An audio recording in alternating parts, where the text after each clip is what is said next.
Have you ever heard about the mysterious A-12 Oxcart, the aircraft that pushed the limits of speed and altitude over the area 51 years ago? Get ready to explore its secretive world and be amazed.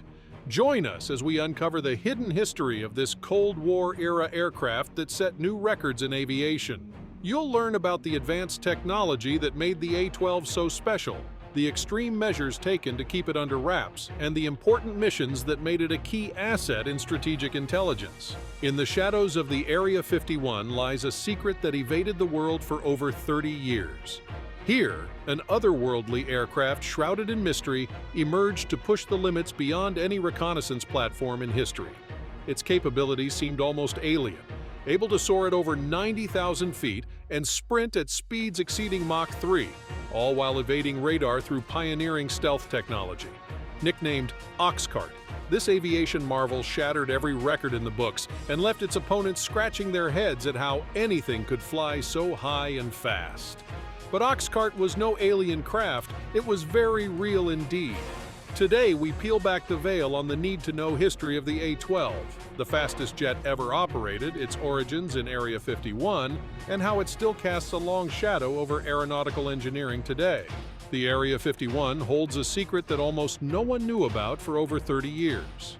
This is the story of a groundbreaking aircraft born out of the Cold War, one so advanced in speed and stealth capabilities, it seemed extraterrestrial. Nicknamed Oxcart, the planes were tested at a remote facility that didn't appear on any maps. Today we know it as Area 51. The Oxcart program resulted in some of the most cutting-edge aerial tech of the 20th century. But why was this aircraft built? What made it so difficult yet revolutionary to engineer? And how did it change aerial reconnaissance forever? This is the story behind the original Area 51 spy plane so covert, even the pilots who flew it had no idea what its missions were.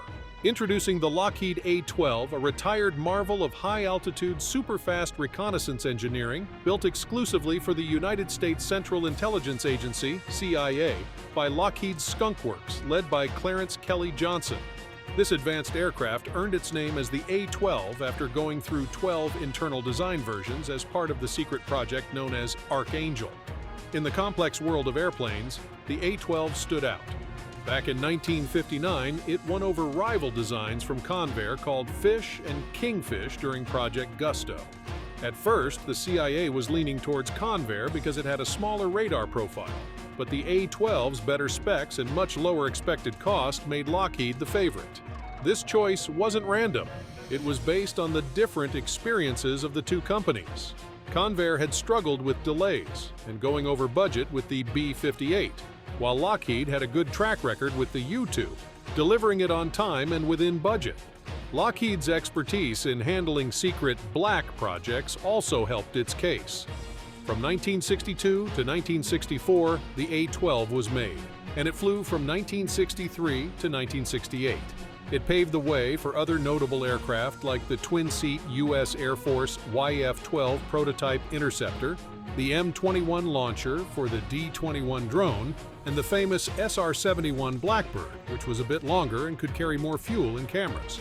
Starting operational missions in 1967, the A-12 had its peak in May 1968 before retiring gracefully in June. Surprisingly, this secret program and its amazing aircraft stayed secret until the mid-1990s when the truth came out. Digging into the secret world of code names, a CIA officer explained that Oxcart wasn't just a random name, but was chosen to cover all research and development linked to the A-12. The plane itself adopted this name, becoming known for its groundbreaking work. But the crews didn't settle for just a bureaucratic name. They called the A-12 Cygnus, a nod to the stars suggested by pilot Jack Weeks.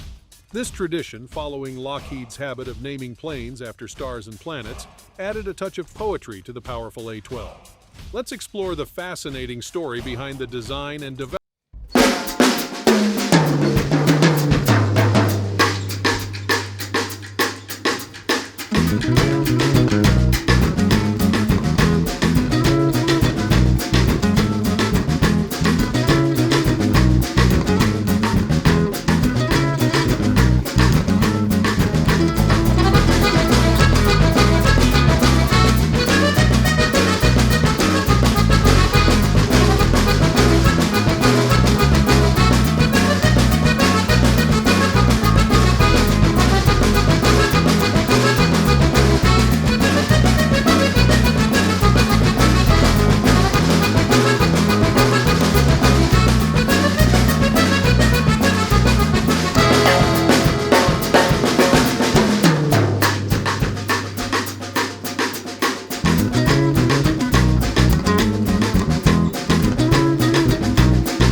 them on the plane's framework. To make the A-12 harder to spot on radar, they replaced some parts with materials that absorbed radar waves. These materials, made from iron and silicon, along with asbestos, made the plane stealthier. In short, the Lockheed A-12 not only pushed the limits of technology, but also showed how clever thinking and secret actions made it a top spy plane of its time. Entering the testing phase, the Lockheed A-12's journey from development in Burbank, California to its hidden base at Area 51 reveals a story of challenges, successes, and surprises. On April 26, 1962, expertly piloted by Lockheed test pilot Louis Schalk, the first A-12 took its inaugural flight, though not officially announced. This marked the beginning of a new era in aviation. Its official debut came on April 30th, with the first supersonic flight on May 4, 1962, reaching speeds of Mach 1.1 at an altitude of 40,000 feet. Initially, the first 5 A-12s in 1962 were powered by Pratt & Whitney J75 engines, each providing 17,000 pounds of thrust, enabling speeds close to Mach 2.0. A significant moment occurred on October 5, 1962, with the introduction of the newly developed J58 engines. One A-12, boldly equipped with both a J75 and a J58 engine, took flight.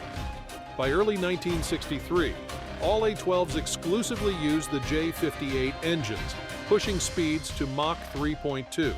However, tragedy struck on May 24, 1963, when Article 123, piloted by Kenneth S. Collins, crashed near Wendover, Utah. Despite the crash, Collins ejected safely and avoided questions from a curious truck driver who came to help.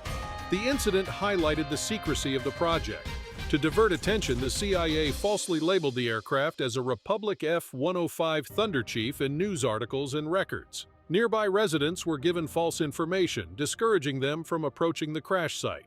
Law enforcement and a passing family were sternly told to stay silent, with each offered $25,000 to ensure secrecy. Behind the scenes, the project had ample funding, supporting a well-paid security team with free housing on base. Culinary services in Area 51 provided round-the-clock meals, including steak and lobster, ensuring those involved were well taken care of during this covert mission. In June 1964, a significant moment in the A-12 story unfolded as the last of these special planes was delivered to the secretive Area 51 base. This marked the beginning of a series of important events in the history of aerospace. The fleet station there went on an incredible journey, completing a total of 2,850 test flights, pushing the boundaries of technology and covert flying. During the program's production, a total of 18 planes were built. Among them, 13 were impressive A-12s, each showcasing precision, engineering, and strategic thinking. There were also 3 prototype YF-12A interceptors for the U.S. Air Force, which were not part of the original Oxcart program, and 2 M21 reconnaissance drone carriers, highlighting the diverse abilities of this covert fleet. One A-12, known as the Titanium Goose, was a special trainer with a second seat behind the pilot, allowing an instructor to have a better view.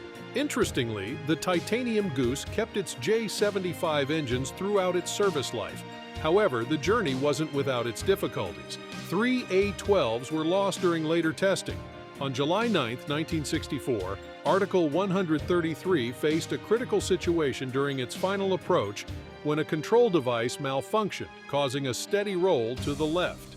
Lockheed test pilot Bill Park managed to eject at a risky 45-degree angle and just 200 feet above the ground, narrowly escaping disaster.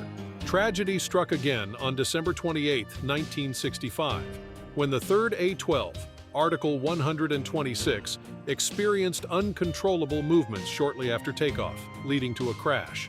A mix-up in wiring connections by an electrician caused confusing control signals, highlighting flaws in maintenance supervision and design.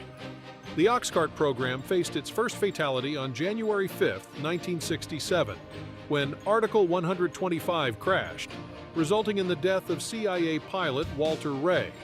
The cause, likely a fuel gauging error, led to fuel starvation and engine failure 67 miles from the base. Despite ejecting successfully, Walter Ray couldn't separate from his seat, leading to a tragic outcome. In later years, urban explorers paid tribute to Walter Ray by setting up a small monument near the crash site in the vast Nevada desert. The A-12's legacy, marked by both successes and challenges, remains a testament to the pursuit of technology in the shadows of secrecy and exploration. Exploring the operational history of the A-12 reveals a story filled with strategic changes, operational hurdles, and the aircraft's shift from its original purpose. Initially designed to replace the U-2 for missions over the Soviet Union and Cuba, the A-12 had to change its plans. After a U-2 was shot down in May 1960, flying over the Soviet Union became too risky. Reconnaissance satellites made these missions unnecessary. While crews prepared for flights over Cuba, the trusty U-2s kept doing well there. A big decision came from the CIA director, who sent some A-12s to Asia. The first A-12 landed at Kadena Air Base on Okinawa on May 22, 1967, starting a new chapter. Two more followed quickly on May 24th and 27th, and the unit was declared operational on May 30th. Despite its strengths, the A-12 had to retire because of a major concern: the increasing sophistication of Soviet-made SAM sites along its routes. In 1967, a SAM site in North Vietnam tried to target the A-12 but failed. The A-12's electronic countermeasures worked against another missile launch on October 28, with pictures showing the failed attempt. A key moment happened on October 30, 1967, when pilot Dennis Sullivan noticed radar tracking during a flight over North Vietnam. Two sites were ready to launch missiles but didn't. However, during the second pass, 6 missiles were fired, leaving trails captured in pictures. Sullivan, using his rear-view periscope, saw the missile trails getting close to his aircraft. Despite all missiles exploding behind him, one came dangerously close, within 300 to 700 feet, leaving a mark on the lower right wing. After the flight, inspectors found a fragment, possibly from the missile explosions, stuck against the wing tank's support structure. This incident showed the growing threat, leading to the retirement of the A-12. Exploring the gripping operational history of the A-12 reveals a story filled with geopolitical changes, technological achievements, and the challenges of a constantly changing world. The A-12 was originally meant to replace the U-2 for flights over the Soviet Union, but evolving Soviet radar made it vulnerable. Plus, better reconnaissance satellites made manned flights over the Soviet Union less necessary. Budget concerns and the arrival of the SR-71 led to the end of the A-12 program on December 28, 1966. The SR-71, a successor with 2 seats, began operating in Kadena in March 1968. Ronald L. Layton finished the A-12 missions over North Korea on May 8, 1968. Tragedy struck just before the fleet's retirement, when Jack Weeks lost an A-12 over the Pacific Ocean near the Philippines during a test flight. The last A-12 flight on June 21, 1968, piloted by Frank Murray, marked the end of an era. The once mysterious A-12 Oxcart is a lasting testament to American engineering during a time of global tension and technological advancement. Its journey intersected Cold War politics, aerial surveillance, and classified missions in remarkable ways. I hope you enjoyed this glimpse into the past of the A-12, the precursor to the SR-71 Blackbird. Don't forget to like, subscribe, and hit the notification bell to join me as we uncover more hidden aviation histories. Let me know your thoughts in the comments below.